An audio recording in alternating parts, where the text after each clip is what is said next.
விவசாயிகளுக்கு வணக்கம். இன்னைக்கு எவ்வளோ பேர் முறையா பஞ்சகவ்யம் தயாரிக்கிறாங்கன்னு தெரியல.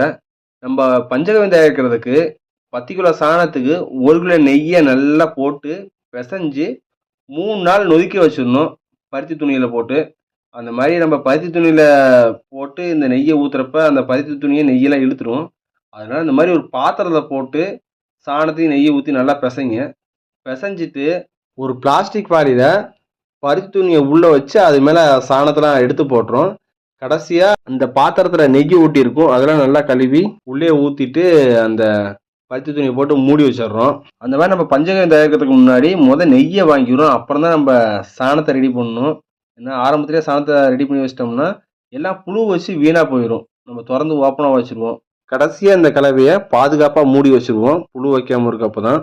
மீனமில தேவைப்படுற விவசாயிங்க இந்த தொடர்பு எண்ணுக்கு தொடர்பு கொண்டு மீனமை வாங்கிக்கலாம். வாழ்க இயற்கை விவசாயம்.